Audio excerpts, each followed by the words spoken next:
Good afternoon, good evening, good morning, wherever you might be in the world. This is a Vedic Inquirer live stream with Damodar and Sanika.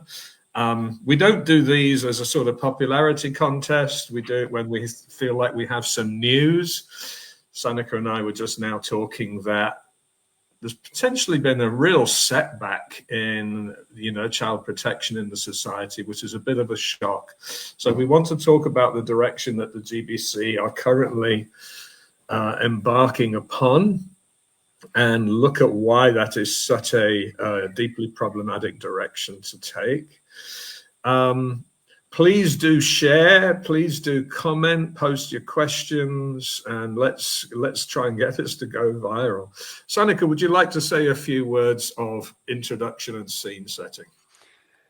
Oh, this is a sad moment for me. It's like I did not think that the GBC was capable of so much short-sightedness, so much destructive short-sightedness. We've now found out, when it's confirmed, that the GBC, at least as of now, I'm still hoping and praying that they will change their mind at the last minute, but they have decided to disband the International Child Protection Office, which is, I don't even know where to start. It's so... we're throwing, with that, ISKCON is catapulting child protection back to the Stone Age, back to essentially what ISKCON is saying is we have zero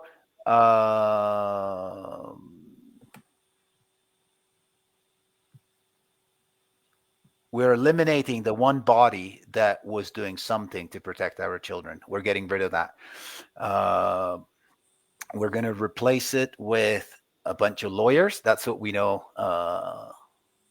That's the plan at the moment. My understanding is that even though we're so close to February, which is the official time when the GBC has requested, last year at the GBC meetings, they gave Kamlesh Krishna a year extension of his CPO director. So in February next year is when the CPO is officially disbanded. Even though we're so close, my understanding is that the GBCs are not even themselves are not very clear on what's going to happen, how things are going to look like, what the transition is going to be, who's going to do what, and what exactly these lawyers are going to do.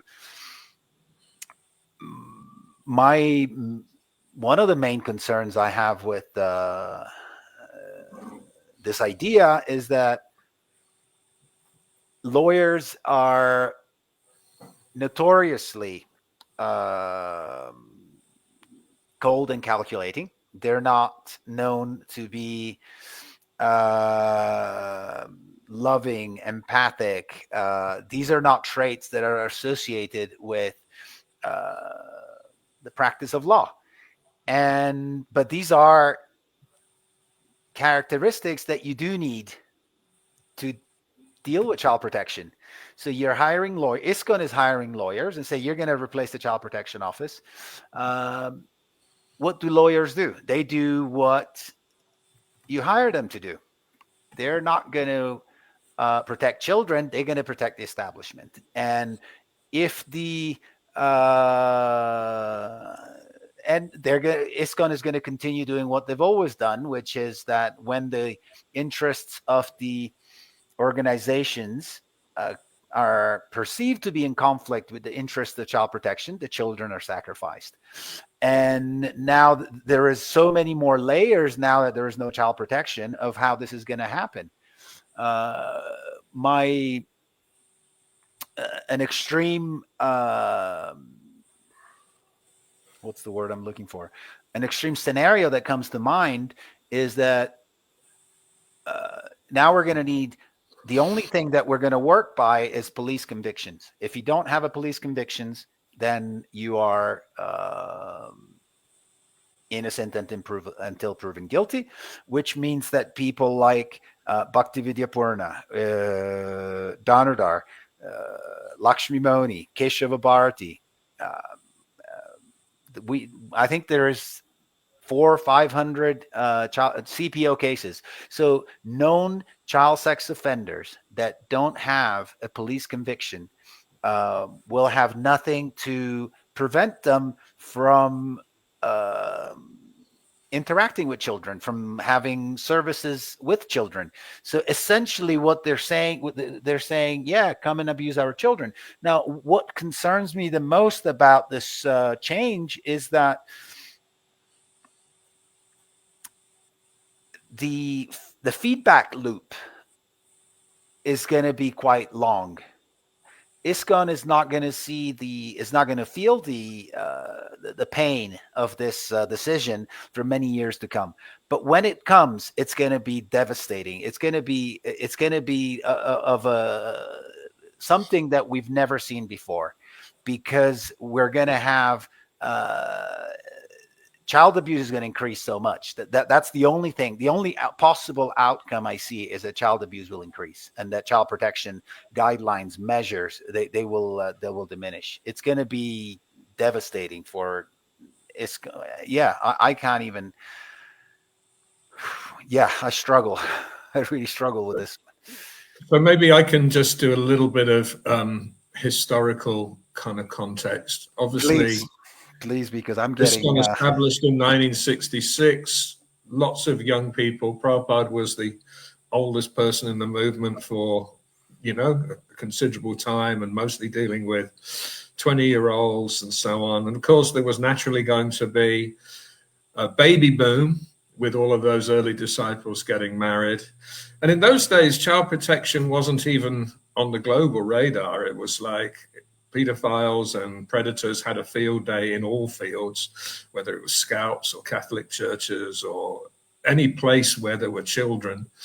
The safeguards were minimal, and that was exploited by those with unwholesome desires. And ISKCON was no different. We set up, Dallas Gurukul and subsequent Gurukulas without much consideration, I guess, to safeguarding practices. Quite often they were staffed by people who were considered pretty useless for every other service.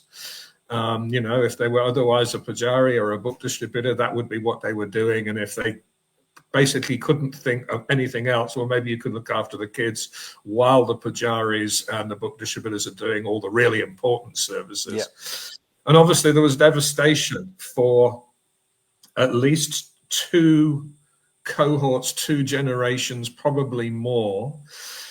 1998, prompted by that Turley case, eventually ISKCON recognized, we've got a problem here, and we need to actually have some good framework. And as we know, Dhira Govinda Prabhu was set up. I think he was in the role for 6 years, and he was dealing with a flood of cases. It was well funded, but how much of this was just fresh pain from a lawsuit that was going to potentially jeopardize the, so many properties in the US in particular. Toward the end of his 6-year tenure, he was getting more and more interference, more and more trouble.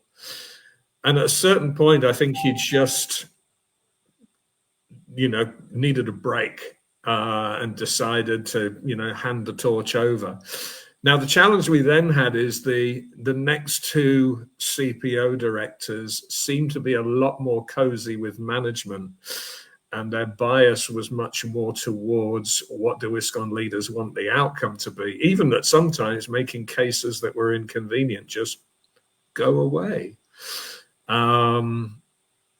So that was a real, step backwards from what we'd had. All this while, funding is starting to drop off.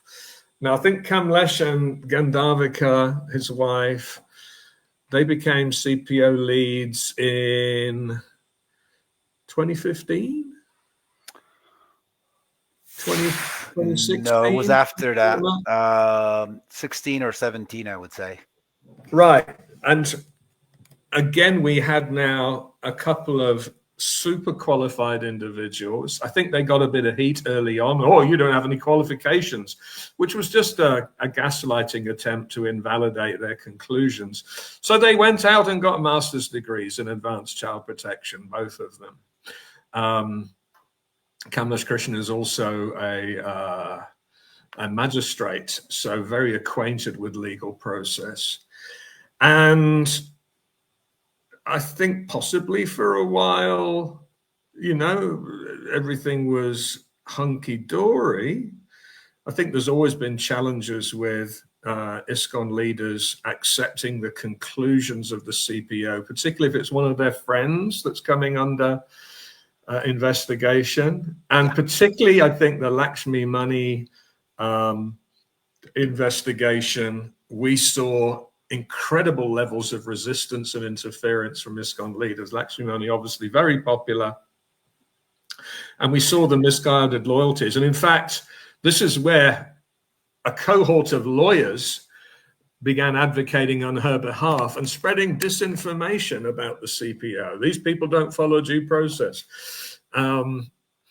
People who have no child protection qualifications or experience themselves don't realize, for instance, that the threshold for evidence is different with a CPO than it might be if we're talking about a legal case in a court of law or whatever. And we saw this undermining. So not only is almost the funding dwindled to nothing, but now they're just dealing with so much interference.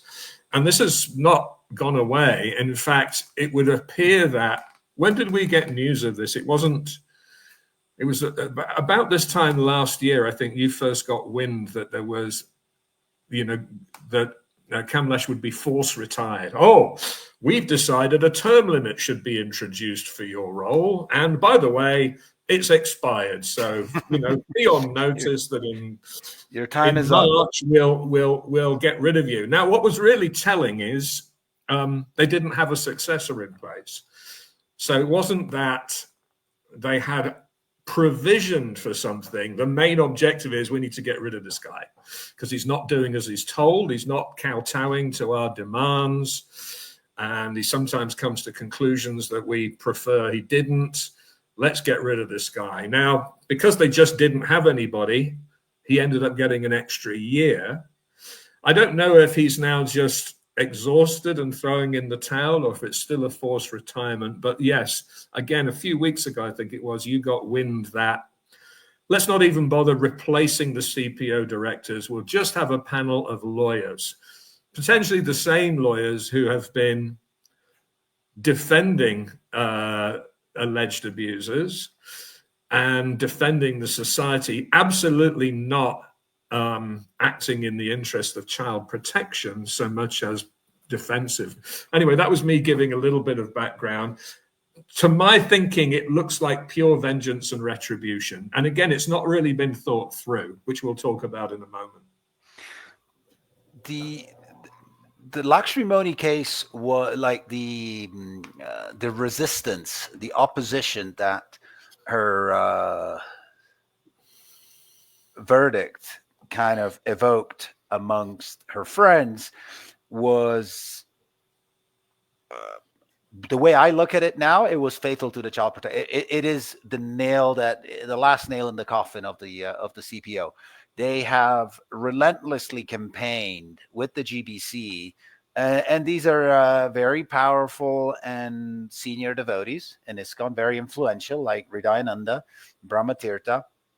There was Malati, Radha Dasi, and they campaigned and campaigned and campaigned until we're here today. I believe, my understanding is that they are responsible for the demise of the CPO as we know it. And they did this because they couldn't accept that their friend had done what she has done. and so they started hiding. They started essentially saying, no, we're not happy with the CPO policies. We want to change them. And then they started. That's how it started. And now this is the final outcome. No CPO. Get rid of it. And I don't know. It's so, and they came out with all sorts of allegations. Oh, Kamlesh doesn't understand due process. Well, he's a magistrate. He probably understands due process more than most of you. And at any rate, even if you say, I don't like Kamlesh, I don't think he's doing a good job, child protection if it had been a conscientious decision, a decision led by, in good conscience, in good faith, they would have said, okay, we don't like Kamlesh, we don't agree with his way of handling things. We need to do better. We need to improve on what we have. We need to find a better system, more people, better people, more funding, so that child protection is done right. So that we create a system that's so much better than what we have. Instead, what they've done is, let's get rid of it, and then problem is solved. And I'm just like, gosh, where do we go from here? Well, it smacks of a number of things. Utter incompetence. I sort of immediately questioned Anutama. Is this true? Is this what you're doing? And I had a bunch of questions. How approachable are these lawyers going to be? Do they have any background in child protection? What about the educational seminars? And how's this going to be victim friendly and so on? And he didn't say, like last time, no, there's no foundation to any of this. He basically confirmed, actually, those are really good questions. We'll bear those in mind. Okay, so you're going to dismantle something. You don't have a clear idea of what you're going to put in its place and how it's going to improve on things. And you're going to figure all that out later. So it shows utter incompetence. It shows the usual misguided loyalties. This is certainly not about children's safety. It also shows, ironically, a complete dearth of due process. Normally, if you're going to retire somebody from a role, you absolutely, do a good search and come up with a good position description. And you think these things through. If your first objective is, we just need shot of this guy, let's conjure up any idea of what might be better. I think we trust these lawyers. They'll do as they're told. They've always proved themselves to be, loyal to the crown. So we'll just put them in place. What they have done shows that it demonstrates that for the GBC, getting rid of the CPO, getting rid of Kamlesh was more important than ensuring an effective system for child protection. So their priority was getting rid of Kamlesh. Child protection is like, that's not even an important consideration in the conversation. As long as the guy's gone, they're happy. And then what happens next? We'll figure that out as we go along. Yeah. I had a conversation with Brahmatirtha some time ago about the Lakshmi Moni case. And his biggest gripe is that Akuti was not interviewed. So the CPO did not reach out to Akuti to interview her and ask her, what's your side of the story? What have you done? So they're saying Akuti was with Lakshmi Moni for 20 years. I don't know how long she wasn't. Now, what? And so then I pointed out to Brahmatirtha that Akuti wrote a very long statement, which was part of Lakshmi Moni's defense. So, but they're saying, yes, she wrote a statement, but I didn't interview her. And that's proof of lack of due process. And I'm like, she said what she had to say. She wrote everything she had to say. Why would the CPO say, well, she's made a statement, let's also interview her? I mean, you could, but I don't see that as being the big deal that they make it out to be. I just don't get it. And then I also pointed out to Brahmatirtha that Lakshmi Moni had the opportunity to appeal the case, like every CPO case. Everybody has both parties have the opportunity to appeal, and she refused to appeal because a number of girls said if she appeals, we also want to join we're going to add our testimonies to the case. So there was additional testimonies of sexual abuse that would have been added to the case, and I mentioned that to Brahmatirtha, and Brahmatirtha's response got me to really see that he couldn't care less whether Lakshmimoni is guilty or not. That's not a concern for him. All he wants is that she's exonerated, and he doesn't care how it happens. And the fact that he's happy to demolish the CPO tells me that it confirms to me that his top priority is how do we get Lakshmimoni exonerated. And she has become somehow she's become the person that symbolizes the demise of the CPO. To me, it's just like, God, Krishna, Krishna, Krishna. And I try to remember that Krishna is in control and his sweet will is, but still, God. Well, and we see also the rise of the Indian CPO, so deciding that it just didn't want to be accountable, again, for no other reason that it just disagreed with some of the international CPO's decisions and therefore wanted to exert its independence. And of course, any time the tail wants to wag the dog, India will threaten secession, whether it's we don't want to have, Vaishnavis initiating, or, we don't like the fact that this Swami Guru, poster boy of ours, has been found guilty. And so the GBC have accommodated that. And now we're hearing not only is the Vrindavan Gurukul reappointed people with CPO restrictions, we also hear that the recent Sri Radhe case has now been, India CPO is deciding it's just going to ignore that. And of course, it's been fed with, we don't think due process was followed, so we don't like the conclusion. So they've really now, and there's that purport, isn't there? It's to do with King Vena or something. When you've got a weak leader, rogues and thieves will thrive. And that's what we're seeing. We're seeing a GBC has no clue about child protection, evidently zero empathy for children's safety. All of their empathy is for their poor comrades who are being, accused. And then they're now moving mountains just to shore up a defense. As you said, all we're really doing is demolishing safeguards. They were already fairly insufficient. They needed strengthening, and now they're being more or less removed altogether. We can only imagine what kind of new risks are going to be ushered in. About, I think, almost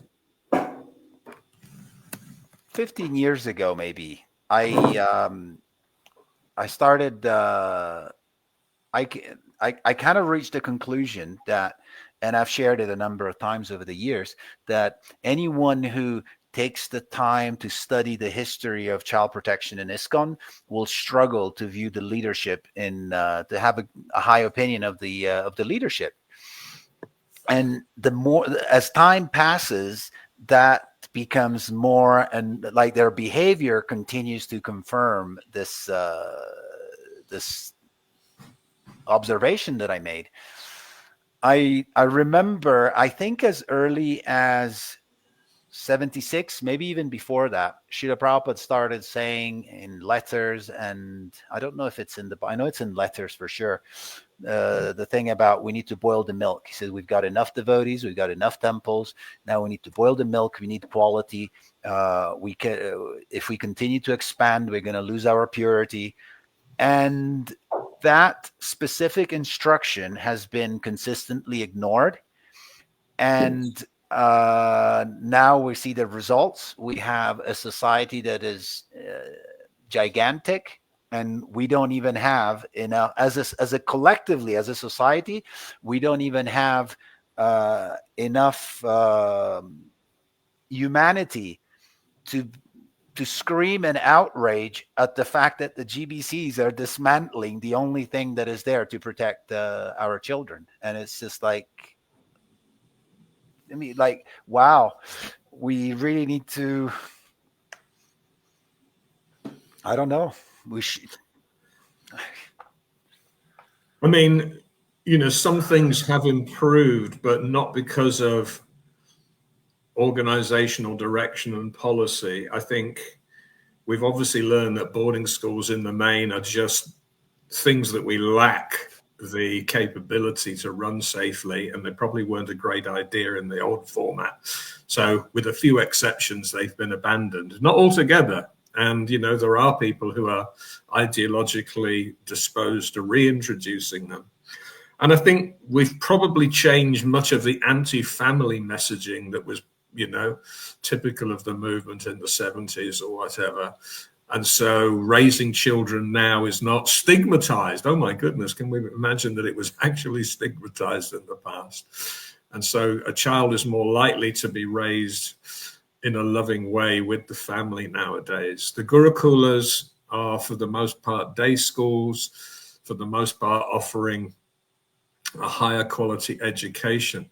The fact is, though, that the safeguards are still not there. I just saw something posted today to do with a situation that happened somewhere in, maybe it was in Dallas, where a teacher denied a child the ability to go to the bathroom. And the child became really, really ill as a result. I mean, that's just, how do you fathom something like that? But also, if you look at that story, it was like the amount of abuse that the parents got from the temple authorities, from devotees in the community. It's shocking, yes, but it shows that the problem is it's a problem of collective consciousness. It's a collective lack of awareness, and lack of misguided priorities. It's like it's a really complex problem. And what I find is that most people don't really get it until it touches them. So if it's not your child, if it's not your something, then it's kind of like we don't have. It's really difficult to have the ability to have compassion, to understand. Wow, here's a devotee child that's suffering. How is it that we don't have policies, effective policies in place to prevent that? Well, it's true. The leadership actually depends upon a lethargic and disinterested population. Yes. So people are basically saying, oh, well, whatever, it's not our business. We shouldn't criticize. It's not our responsibility. It's not our place. Then that absolutely suits the leaders who can say, hey, look, this is just a few malcontents griping away on social media. Let me just advise my disciples, don't even go to social media. It's all pajalpa. Next thing you know, they'll have you thinking I'm not God's gift. So, this is absolutely an issue, that we have a cultural lethargy in this regard.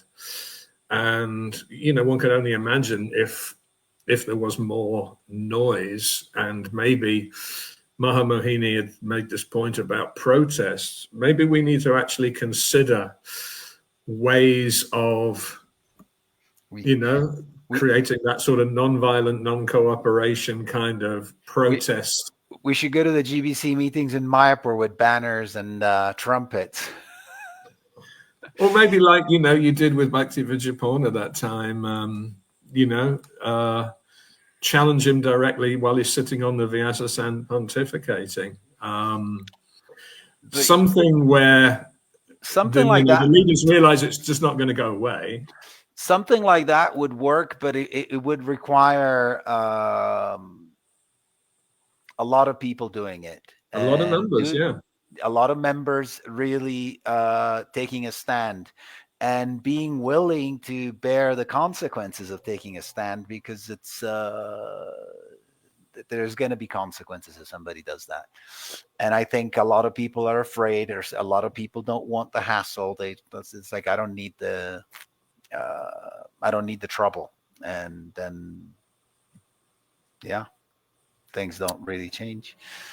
Well, and we were talking earlier, and a lot of people just say, why do you even bother? You know, the Vedic Inquirer, a broken record. You know, do you think you're really going to change things? Maybe just abandon the society as a lost cause. No, the reality is there might be times when the amount of awareness we foster does force the leaders' hands, but we're not even thinking that this current batch of leaders are necessarily the audience. Most of them would probably actively avoid our content like the plague. But yes, we'd certainly hope that by increasing awareness, either subsequent cohorts of leaders might think twice, or might feel a little bit more informed, or maybe, people will eventually find their power to take a stand. Or even if nothing else, as you were saying in our preamble, we've left some breadcrumbs for people who have to come and do the wash up in a couple of generations. That, it's not like the GBC stumbled into this blindfolded. They actively ignored all the warning signs. They ignored the messages. They went in with their eyes wide open. It's interesting that you say that, because when I kind of started complaining, some people might say, campaigning, I was under the impression that it was surely nobody can be so callously cold-hearted that they would knowingly ignore the suffering and the abuse of children. That was not a possibility in my mind. Surely our pure devotees are not doing that. That's how I started. And soon enough, I realized, no, these guys actually know they know the extent of the problem. They know a lot more than I know, and they just don't care enough to do anything about it, or to prioritize it anyway. Well, and you're right to say it's cultural, because I remember initially I was like, oh no, that's just not how to do it, Seneca. No, I mean, and coolies might tell me their stories. Sorry, I'm jumping ahead. Continue. Well, and coolies might tell me their own histories of abuse, and I instantly went into, right, here's how you should look at that philosophically. So that was my predisposition, which I was culturally programmed to respond that way. And only through a lot of soul searching did I go, actually, my response is exactly what allows these things to continue. And it's denial, it's bypassing. For sure. And the thing is that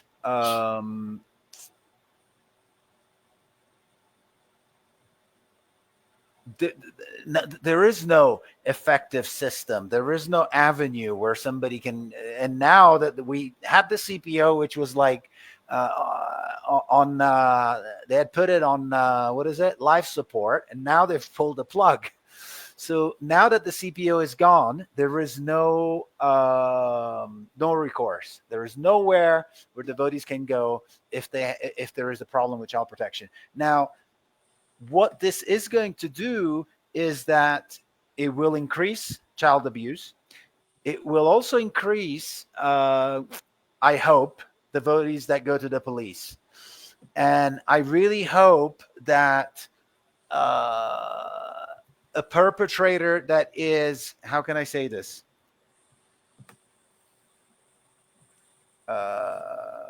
Visible enough in the society, somebody who is prominent enough ends up in jail, so that that's what's going to be required for maybe the GBC will be like, okay, wow, we still have a problem. We actually haven't solved the problem by shutting down the CPO. But another thing that I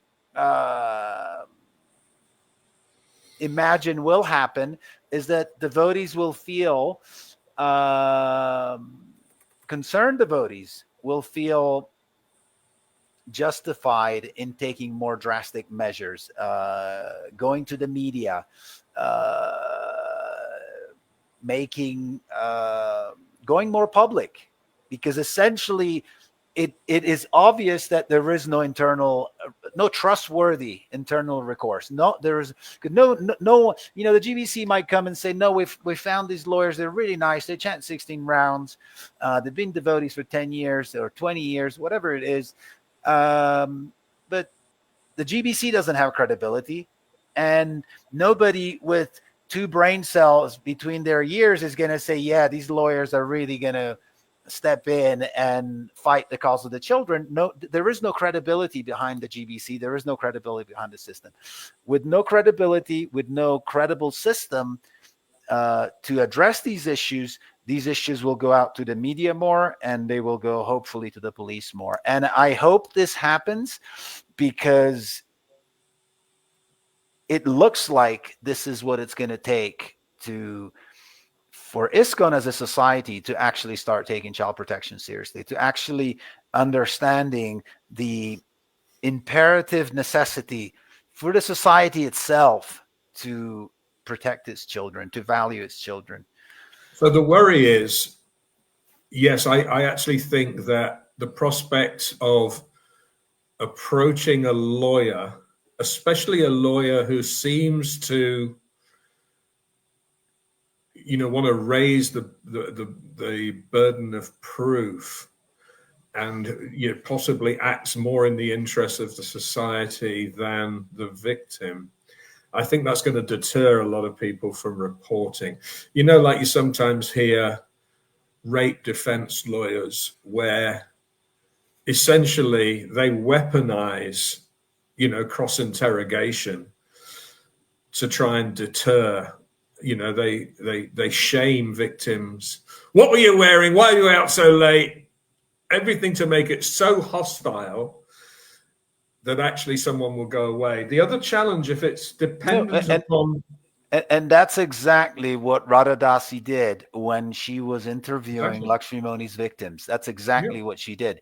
She got really aggressive with the victims. She told them that they couldn't, their testimonies were not acceptable, even though that wasn't part of her job description. So you got to go to somebody like that, and it's just like, who is she working for? Definitely not the victims.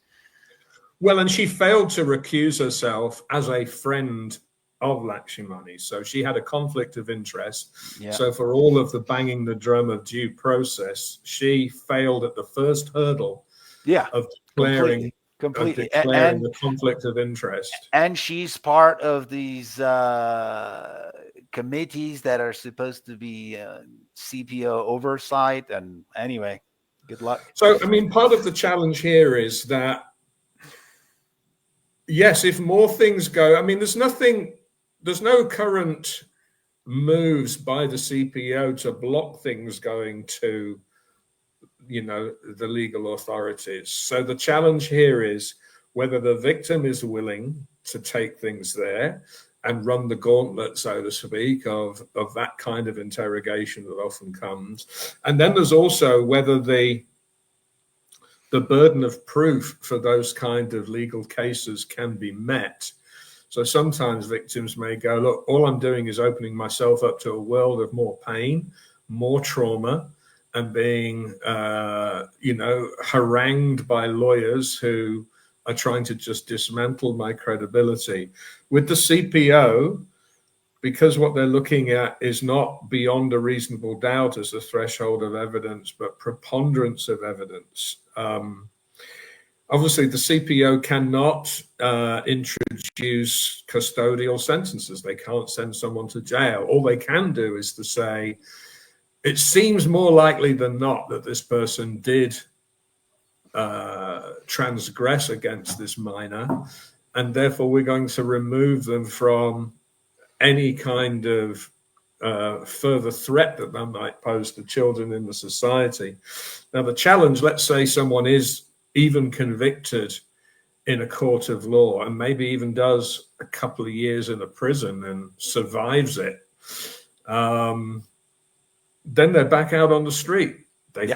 paid their dues. They're back in circulation. As you say, the real worry is we've already got, ISKCON leaders ignoring CPO findings now and the restrictions.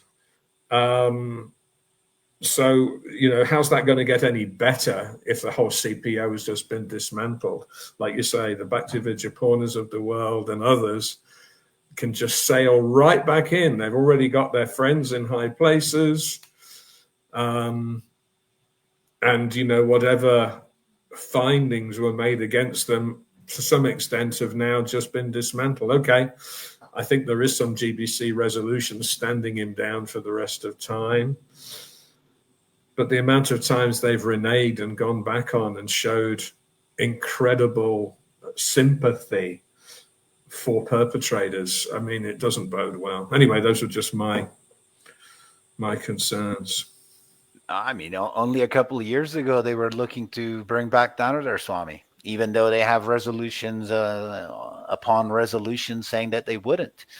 They, maybe 2 years ago, the GBC said with this, they interfere with this high profile case, and they said, this is the last case. We promise we're never going to interfere with the child, but we make this statement publicly in front of the devotee community. And then when Keshava Bharati's case came up, they jumped in. Oh, can we get him a palace in Govardhan? Can he stay in Govardhan at the palace? They wanted, they essentially wanted a preferential treatment for Keshava Bharati. And then now they're not just interfering, they're shutting down the CPO altogether. And it's just like... Yeah, I mean, at least with that Damodar case, that is a good example of where a bit of a hue and cry from the devotee community actually reverse that direction. So we do have some precedents that if there's enough noise made, it potentially will cause... Because let's face it, if you're a guru, if you're a GBC and so on, you're there on the basis of goodwill and faith.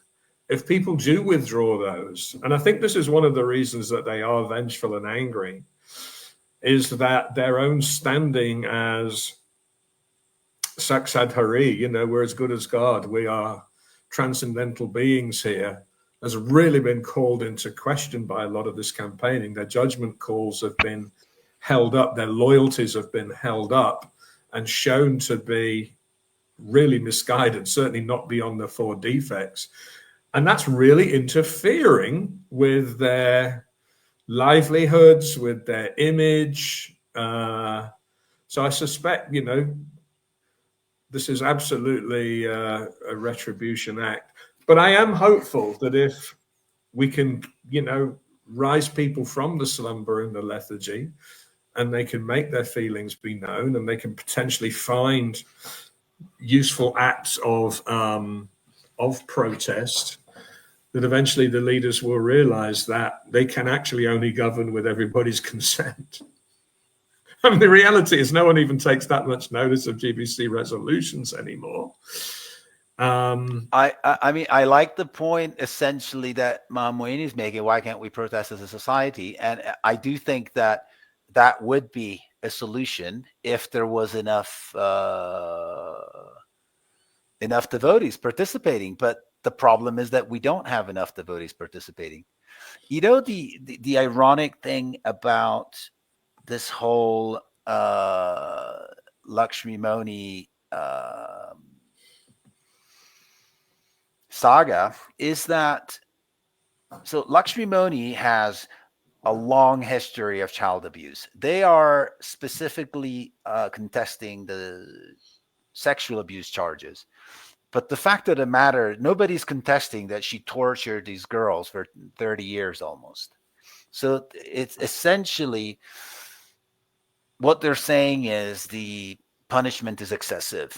And they're saying we want to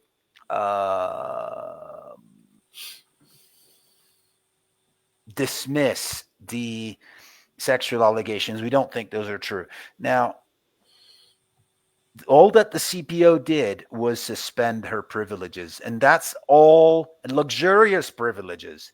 Horror, horror. How can you discredit a devotee that we all love? Precisely. So it's like you have somebody who has committed crimes that warrant prison time. This person does not end up in prison. Her luxurious privileges, they say, well, look, you've done this. This is horrible. We're going to suspend your privileges for some time. And that's, it's inconceivable for them. How could you do that to this poor, to my favorite child abuser, Lakshmi Moni, or whoever it is, because the greatest offense is to take away someone's pratishtha. If someone is, isn't it? posing as a great devotee, that's the most horrific thing. But what's ironic is that there is so much attachment to this pratishtha, and then if you look at the few instructions, the direct instructions that Chaitanya Mahaprabhu left, they're all about give all that up. It's actually a blessing when Krishna takes these things away, and they're like, no, I want my pratishtha. How could you take that away from me? Significance, followers, money, anyway, worship. I think you're making a very interesting point as well about the different attitudes towards sexual transgressions versus violence. So we saw, for instance, with Dadadas Swami, we saw a guru directly telling his disciple, hey, don't criticize this person. He's a good friend of mine. He's brought a lot of money in. And anyway, those kids were all bad eggs. So, they had it coming. There was quite so the fact that he would beat a load of kids black and blue, that they would have lifetime traumatic impacts and their lives would potentially be deranged. Somehow they don't understand how egregious that is. The egregious is, you've suggested that I'm a bit, a bit sexually perverse. Oh, that's really terrible. Wow, it's just such strange stuff. And unfortunately, the leaders don't seem to have the self-awareness to examine it. And most of them just seem to how many have even put any considerable thought into this new direction? Clearly not. The funny thing is that the girl that came forward in the Lakshmi Moni case with allegations of sexual abuse, if the devotee community knew who this girl is, she has such good standing. Her family has such a good standing in the community that people would really understand. It would really put a lot of weight on these allegations. People would really understand the gravity of what's at hand. Now, she wants to remain anonymous. That's her prerogative, obviously. But it's anyway. Yeah. Anyway, I don't know if there's too much more to say at this point. We'll obviously keep everybody in the loop. Let's read some of the comments. But one thing I wanted to say is, imagine a child abuser that was in front of a judge, and he's been found guilty. There is no, and the judge says, okay, for your punishment for the next 10 years, you're not going to be able to have name, fame, recognition, and you're not going to be able to have positions of prestige and honor in the society. That's your punishment. He would have a laugh. So what is laughable in the real world is considered this horrendous and extreme disproportionate punishment in the Hare Krishna movement. That's how out of touch we are as a society. And we know that if someone is put in jail, quite often they have to have a separate wing for pedophiles and offenders against children, because the prisoners themselves, so even relative lowlifes in the scheme of society, they will exact more summary justice, vigilante justice. To me, that's such. I have such a problem with this. Essentially, if you go to a prison, notorious prison, St. Quentin, I think it's in California, you have some of the most degraded, violent drug cartels, and they have killed a number of pedophiles. So these guys, they're the low lives of society, the most degraded people of society. They understand that child abuse is bad. We have these so-called pure devotees, senior devotees, advanced, whatever you want to call them. They don't understand that child abuse is bad. That's how serious the situation is. It's just like, it's insane. Yeah, no, it's completely insane. All right, let's have a look at the comments that I haven't displayed yet. So Maha Mohini has been quite active. We're taking it as Krishna with a capitalization there, is in control, but still Mother Bhumi appeared as a coward, cried out about the demons. So good point. Yeah. Why do they get to choose the lawyers? This is really interesting. Surely they would know that if they're appointing, there is a conflict of interest, because they might have all this investment in making the society look good, even at the expense of justice. Why are Gurus Brahmins involved in family life topics? A recent occurrence showed me attorneys using the philosophy to justify sneaky behavior. They do that a lot. Yeah, sometimes the law is held up as if it is all squeaky clean. And we're certainly seeing that there's some the thing with law backgrounds that have a real ethical gap. The thing with the GBCs is that the vast majority of them are over 70. They're tired, they're old, they've got God knows how many disciples. They've never been married. But also they don't have a lot of bandwidth to actually manage the society.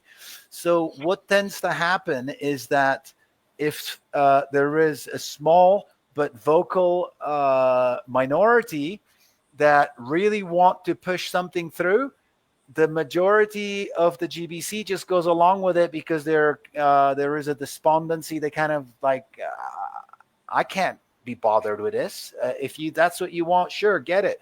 Provided they present as friends and flatterers. And that's precisely what's happened with the CPO. So there is a small minority of senior devotees like Shivaram Swami, Hridayananda, Malati. They've what's the guy? Badrinarayan Swami. They've really championed the destruction of the International Child Protection Office, and the other guys just went along with it. The majority is like, yeah, all right, go for it. And this is where we are. I just want to clarify that my understanding, because it's all work in progress. My understanding is that they're only shutting down the International Child Protection Office. The regional child protection offices are going to stay in place, which means that even now with an International Child Protection Office, it's very difficult to monitor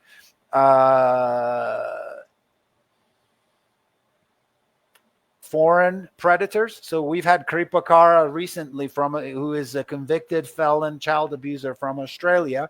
He went to India with and Bhaktivikas Swami invited him, and he hosted him for a long time. Apparently, even after he was made aware of his history. But that's going to become so much more difficult to monitor, because India is not going to know. And there is going to be no system to inform India that somebody is the wanting to be in office to do that job. Anyway, let's keep going. It's a good example, actually, of how Vedic inquiry really made a difference there, because when it came to our attention, we made a hue and cry. And the Salem temple then decided not to accommodate him as a guest of honor. I think they'd been planning to actually settle down in India, and of course settle down in the region of a boarding Gurukula. And now they've had to completely change their plans because it was scuppered by the press that we gave it. Do you know that he's back in Australia?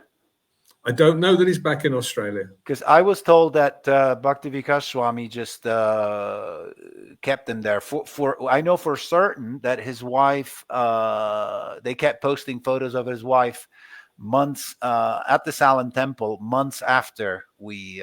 Photos of Kripakara disappeared, but they kept posting photos of his wife giving class, and she's definitely stayed there months after we. Okay.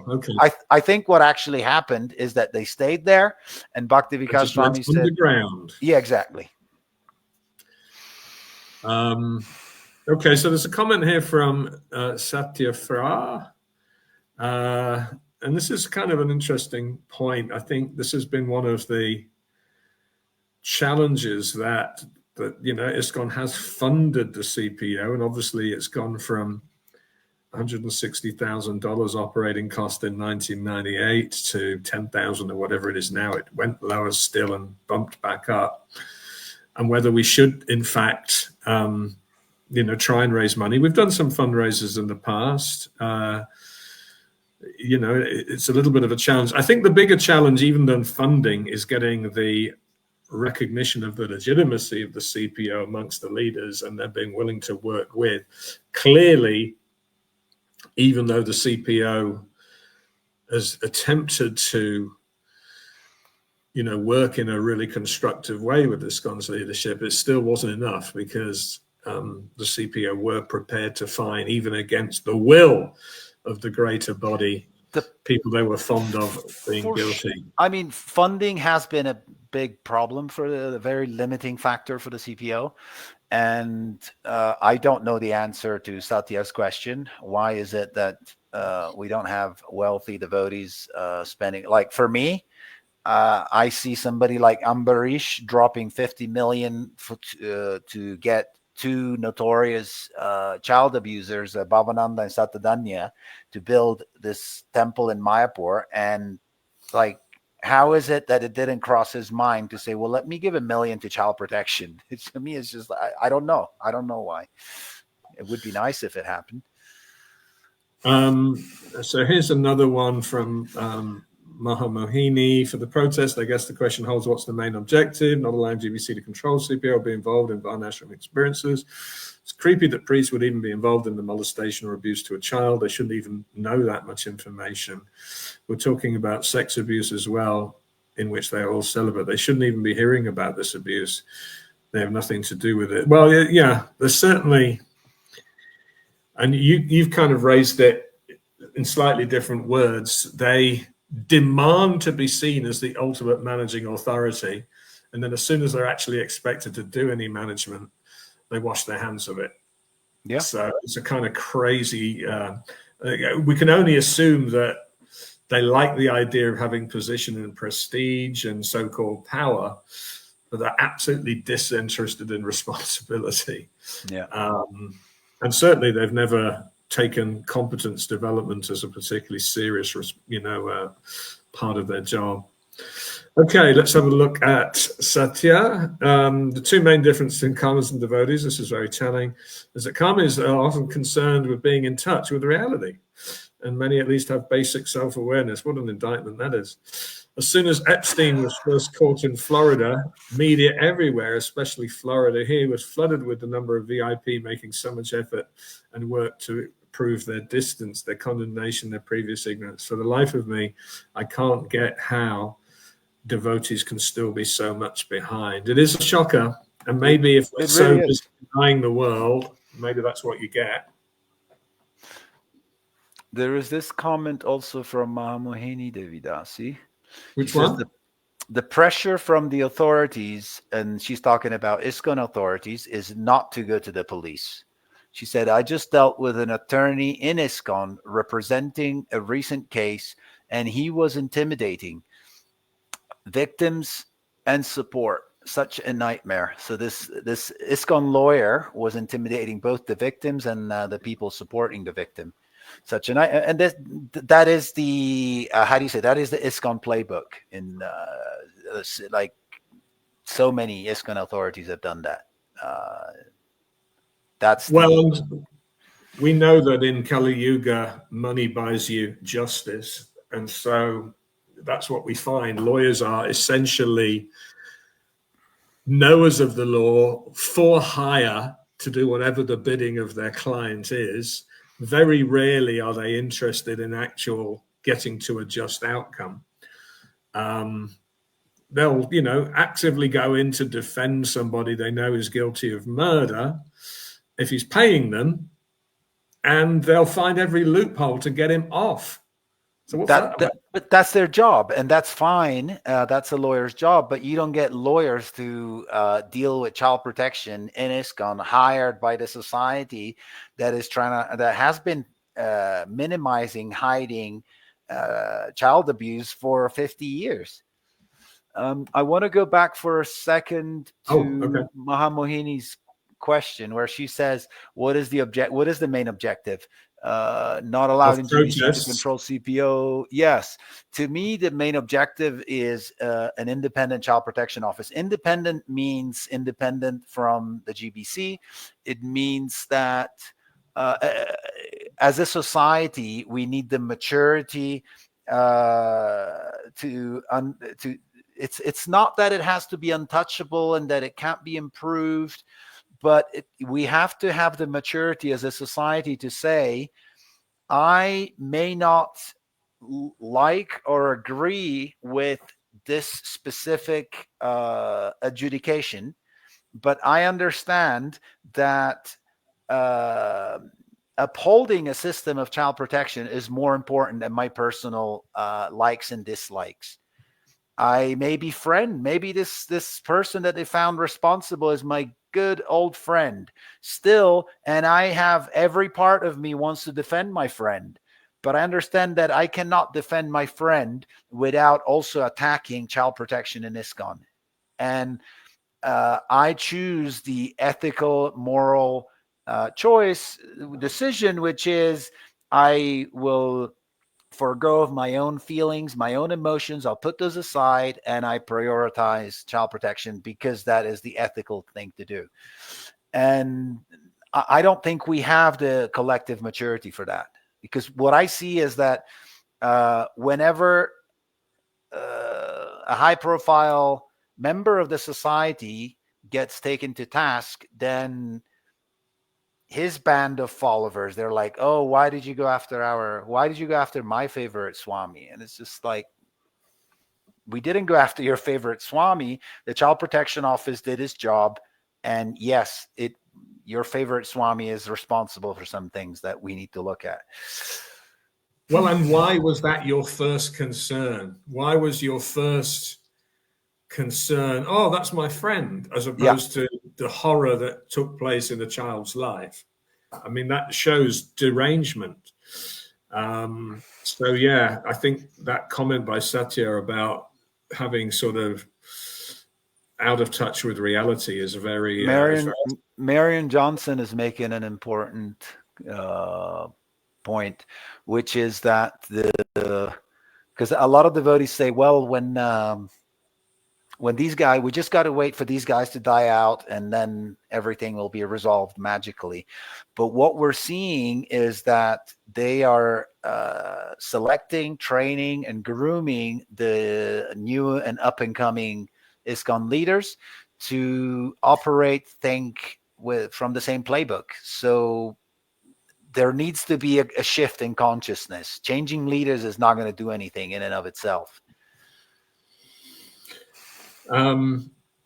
Here is another comment from Satya.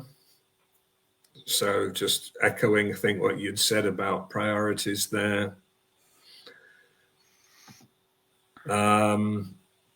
Satya again, need for more parents to get informed. Many just seem to be unaware and maybe just out of touch with the abuse. I mean, some people think the Vedic Inquirer is just some kind of hit site that goes after swamis. And maybe there are people who participate who, that is their simple idea of what it is. When we set it up, it was very much about education, so people could spot abuse, and prevention is actually a much more interesting cause than just punishing after the fact. Of course, that could also be a form of prevention. But yeah, we're doing everything from helping people understand how to recover from abuse, how communities might respond to abuse. So it is kind of scary that some people just think, oh, you're just going after sadhus, that's all you're about. Actually, the "not my Swami" trope is absolutely Sanaka's. It's not mine. I don't know. Not my favorite Swami. Not my favorite child abuser. Yes, go after everybody, but leave my friends alone. I think that's done justice. We've gone now for just over an hour and 5. Any concluding thoughts, Sanaka? I just wanted to say one last thing. A lot of devotees, and I had this exchange yesterday, I think, with Mrikanda on a recent post that I made, which is he was saying, "Oh, you're just." He did not appreciate what I was doing. I don't think he does. He feels that it's, I don't know. Anyway, it doesn't matter. The point I want to make is that the reason why I do what I do is because I care about ISKCON, and because I see that when I see, to me, ISKCON is the International Society for Krishna Consciousness. Anything, any behavior, any conduct, especially by leaders, that is not conducive to Krishna consciousness is a threat to ISKCON. So when I speak out, I do it because I care about ISKCON. I care about an international society of Krishna conscious people, devotees. When leaders act in ways that are not only not Krishna conscious, but they are an attack on basic consciousness, forget Krishna consciousness, that is an attack on ISKCON. And so it's not that I'm not trying to attack ISKCON. That's not where I'm coming from. Everything I've done is because I would love nothing more than to see an ethically led ISKCON. So I would love that ISKCON, that the GBC was actually doing a good job at managing the society, so that the children, the women, the cows, the elderlies were protected, were valued, were cherished. I would love that.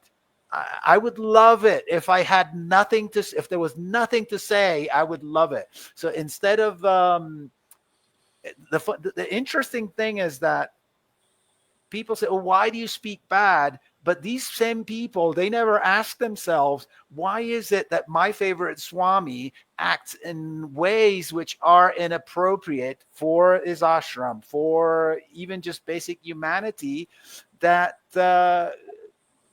give rise to all these criticisms?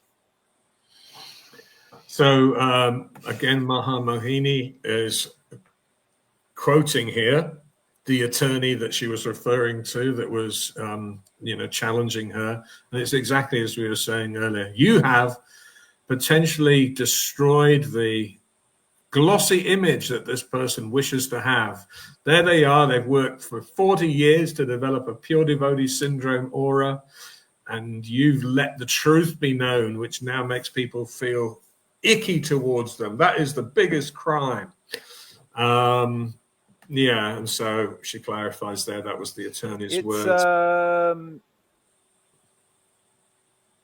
Yeah, it's gaslighting. He's not, like, this person is not showing a tinge of concern of what might happen to the society if, on account of his efforts, he is exonerated and he goes and abuses another child, which is, funny enough, it's what I, in one of the many articles I wrote years ago, this was like at least 10 years ago, about Bhaktividya Purna, I asked this question. I said, who is going to stand responsible if one more child, if we find out that Bhaktividya Purna abused one more child, who is going to come forward and say, I take responsibility for that because I allowed him to go there? Nobody does that. And there was so much smoke around Bhaktividya Purna, and they were like, oh no, let's allow him to continue. But anyway. And Dasarat here, to use harsh words, us, the resistance, is actually dealing with a criminal mob. next level of harsh observation, a pedophile cartel from the top down. So pretty damning, even if that is, as he describes it here, harsh. The reality is we're not displaying that we're anything other than that. We're not demonstrating that we've got protections in place to stop that from happening. One of the things I'd like to canvass views, and maybe we'll have this chat over the next coming weeks on Vedic Inquirer, are means that people can peacefully protest. Peacefully in the sense that we can't be accused of crossing any it has to be moral legal lines, but disturbing enough. It has to be legal. It'll be legal. And let's get some ideas. I think your Bhaktivedanta Mana class hijack was an absolute great example of something that can be done. Let's see what other examples there might be, that other examples that devotees can think about. You know, kind of reoccupy ISKCON. I'm working on something. Let's see if Krishna brings it to fruition, allows me to bring it to fruition. So look, Krishna, a big thank you for everybody for tuning in. Please keep the comments going. Please share. Yeah, let's try and get more and more people across this. Again, there's another comment here. I'll let you just quickly scan.